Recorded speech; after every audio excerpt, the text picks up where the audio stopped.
बिस्मिल्लाहिर्रहमानिर्रहीम।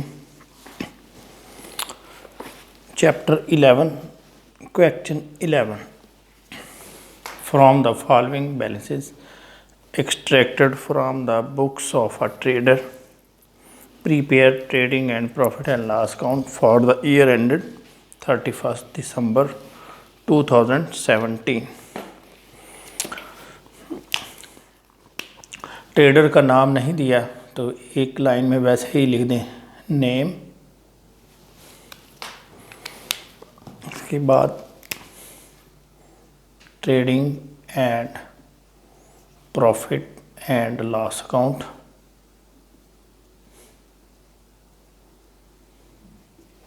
For the year ended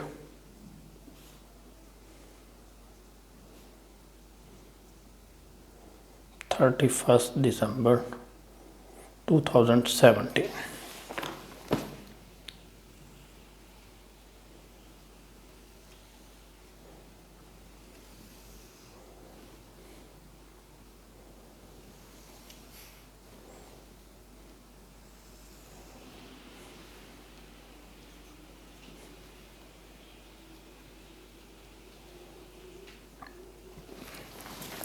जी, सबसे पहले है ओपनिंग स्टॉक।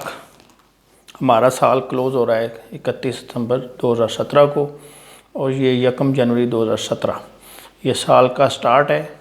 और जो स्टॉक होगा ये ओपनिंग स्टॉक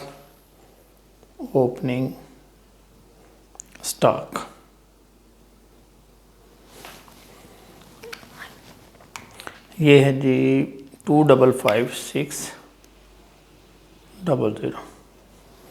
आगे परचेजेस हैं 468800। परचेज रिटर्न भी है तो अंदर वाले कॉलम में लिखेंगे परचेजेस 468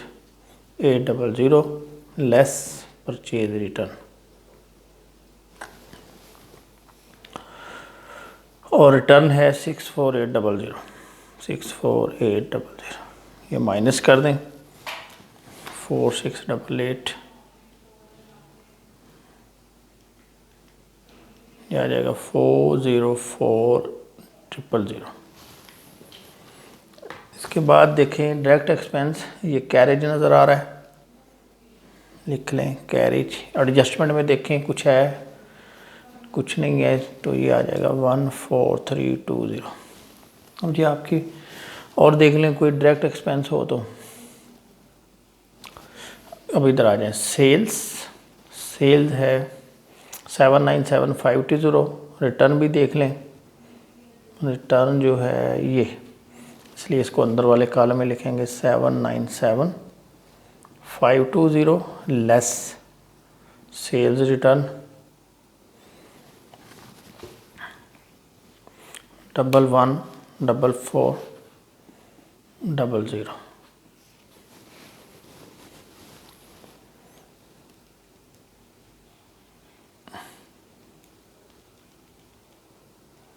ये आ जाएगा जी 683120।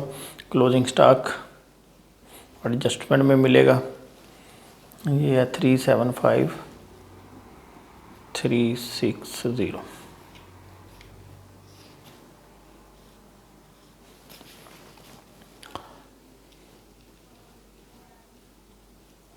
ये आ गया जी 1058480। यही बड़ी साइड है, इसको इधर लिख देंगे एज इट इज़ 1058480। ये माइनस कर देंगे 255600 माइनस 404000 माइनस 14320। ये आ गया जी 384560 ग्रॉस प्रॉफिट 384560। इसको नीचे ले आए 384560 ग्रॉस प्रॉफिट। अब आप एक्सपेंस लिख लें। सबसे पहले आ रहा है जनरल एक्सपेंसेस,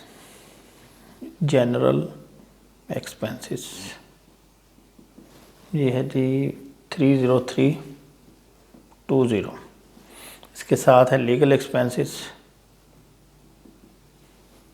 लीगल एक्सपेंस 1680। आगे ये चीज़ समझ लें, लोन फ्रॉम बैंक, बैंक से लोन लिया। अब इसमें इंटरेस्ट रेट दिया हुआ है 10% पर एनम। अच्छा, इसमें ये नहीं बताया कि लोन कब लिया, तो हम अज्यूम करेंगे कि लोन लिए हुए साल हो गया, यानी साल के शुरू में लिया या पिछले साल में लिया, यानी इस पीरियड में ये पूरा है, पूरा साल। तो क्या होगा, पूरे साल का इंटरेस्ट लगेगा।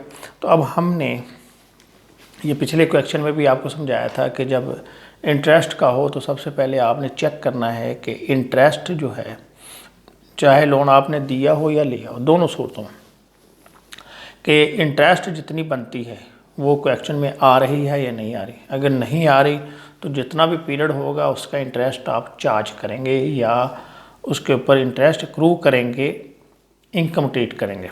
ठीक है, लोन लिया है तो इंटरेस्ट देंगे और अगर दिया है तो इंटरेस्ट आपको मिलेगा, तो उस दोनों को यानी लिखेंगे आप।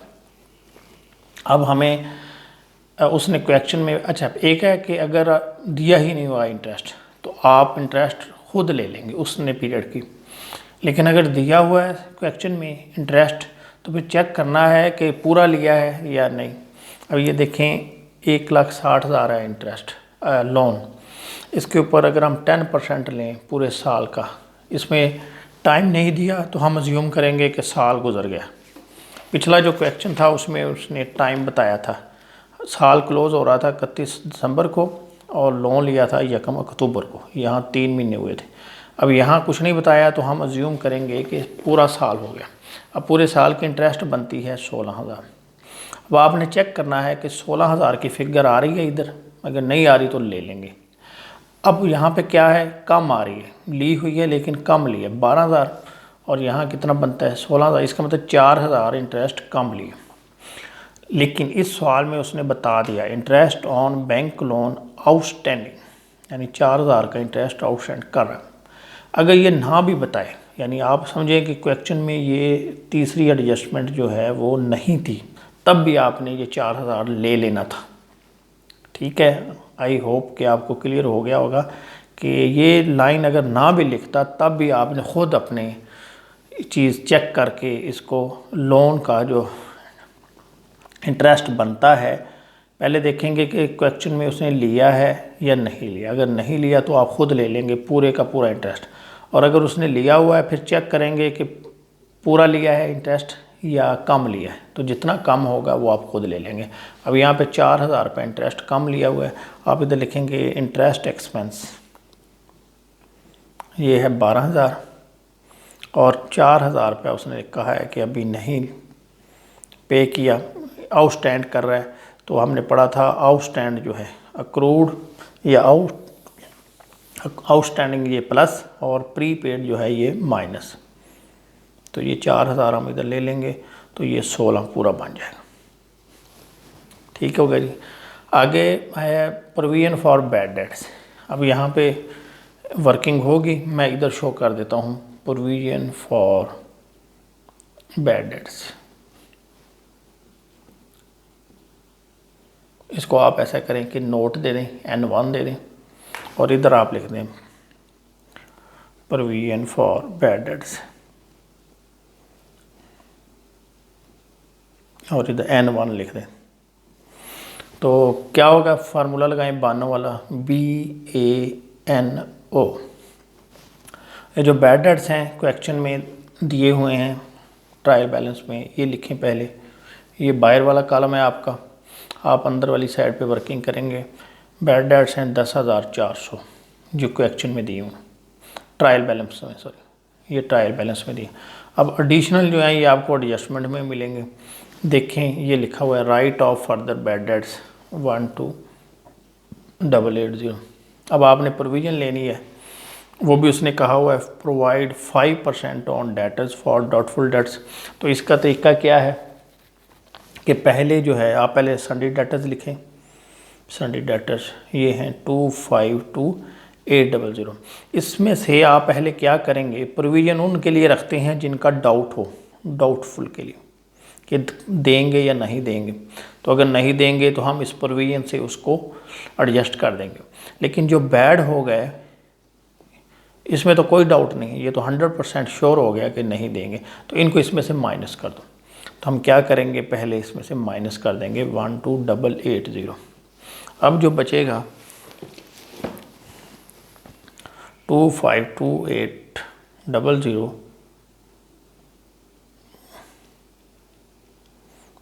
ये आ जाएगा 12880।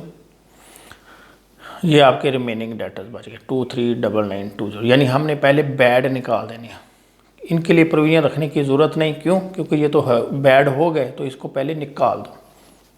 अब हम प्रोविजन रखेंगे उनके लिए जो डाउटफुल हैं। तो अब हम इसका लेंगे 5%।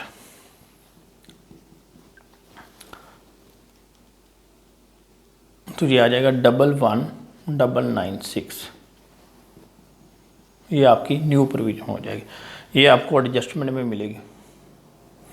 अब आ जाएं आपके ओल्ड प्रोविजन। ओल्ड आपको पिछले साल की है, तो ये आपको ट्रायल बैलेंस में मिलेगी।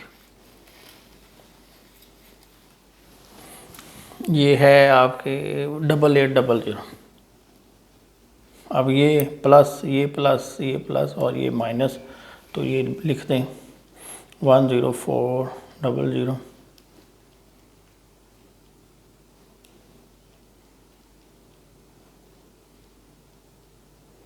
आ जाएगा 26476। 26476 इस तरीके से आप लिख देंगे। अब आपकी क्लोजिंग स्टॉक भी हो गया, इंटरेस्ट भी आपने ले ली 4000, एडजस्टमेंट कंप्लीट हो गया। अब कोई एक्सपेंस देख लें कौन सा रह गया। ये लोन भी हो गया, प्रोविजन भी। अब हम लिखेंगे डिस्काउंट अलाउड। डिस्काउंट अलाउड ये हमारा एक्सपेंस है, ये आ जाएगा 34400। इस तरह नीचे सैलरीज एंड वेजेस हैं, ये है 214560। आगे है जी डिस्काउंट रिसीव्ड, ये इनकम है, इधर लिख दें डिस्काउंट रिसीव्ड, ये है 23200। कैरेज भी हो गया था, बैड डेट्स भी हो गए थे। आगे है रेंट एंड टैक्सेस, ये भी एक्सपेंस है 44800। ले अब हम देखते हैं कि हमारा जो आंसर है वो मैच कर रहा है या नहीं।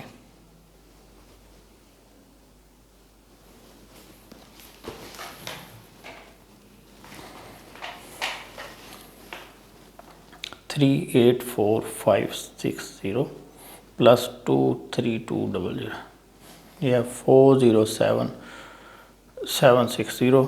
ये इधर 407760, इसमें से ये सारी माइनस कर दें। 30320 माइनस 1680,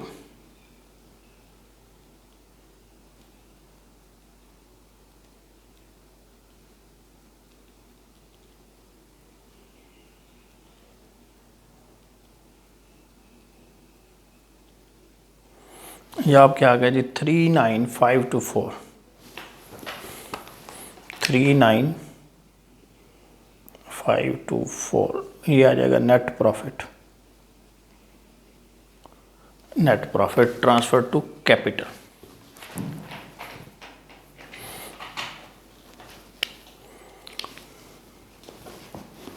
अब हम बढ़ेंगे बैलेंस शीट की तरफ।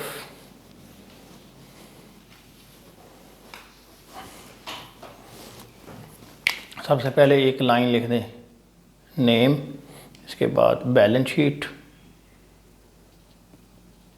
उसके बाद एज ऑन या एज एट 31 दिसंबर 2017।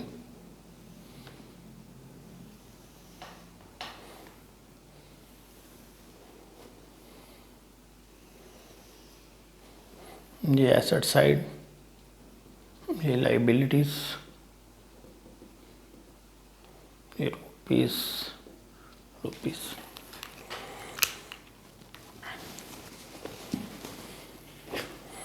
सबसे पहले आएंगे करंट एसेट्स।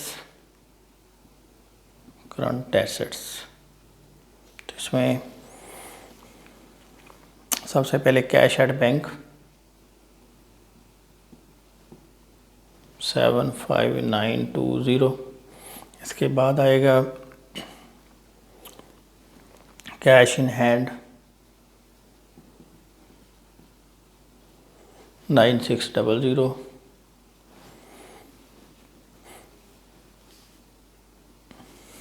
Closing stock 375360। आगे है डेटर्स, सन्ड्री डेटर्स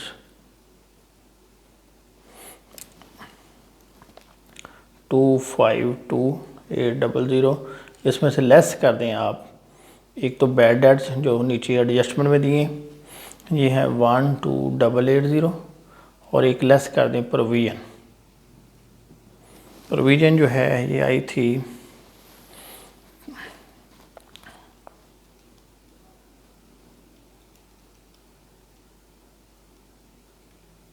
11996, लेस करके बाहर लिख दें 252800 माइनस 12880 माइनस 11996, ये आ जाएगा 227924। जी ये आपके एक बिल रिसीवेबल, ये भी आपका करंट एसेट है, बिल रिसीवेबल 21440। अब हम लिखेंगे फिक्स एसेट्स, फिक्स्ड एसेट्स। इसमें बिल्डिंग है, ये प्लांट एंड मशीनरी है। बिल्डिंग है 160,000 और प्लांट है 236,000।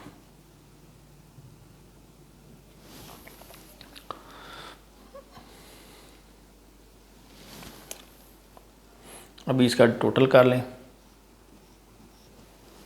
75920 प्लस 9600,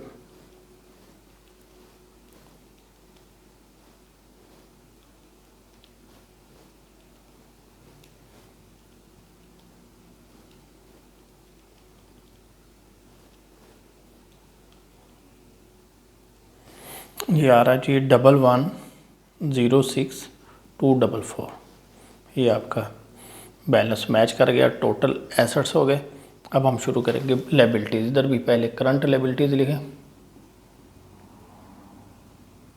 इसमें क्या होगा, सबसे पहले बिल्स पेएबल सबसे टॉप पे दिया हो, बिल्स पेएबल 74800। इसके बाद है सन्ड्री क्रेडिटर्स, ये 151120। इसके बाद है जी ये आउटस्टैंडिंग इंटरेस्ट, टेस्ट आउटस्टैंडिंग,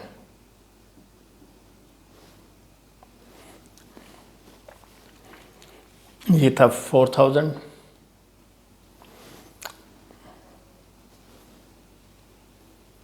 अब हम लिखेंगे capital, fix liabilities, fixed liabilities. इसमें कैपिटल लिखिए, कैपिटल जो है ये दिया हुआ है 676,800, 676,800। इसमें से लेस करना है ड्राइंग, ड्राइंग जो है ये इसमें क्वेश्चन में नहीं दिया हुआ, छोड़ दें। प्लस कर दें प्रॉफिट, नेट प्रॉफिट, ये है 39524, जमा करके बाहर ले आए 676,800 प्लस 39524, यह आ जाएगा 716,324। और इधर आ जाएगा लोन, ये जो लोन आपने लिया हुआ है बैंक से, लोन फ्रॉम बैंक, यह है 1,60,000।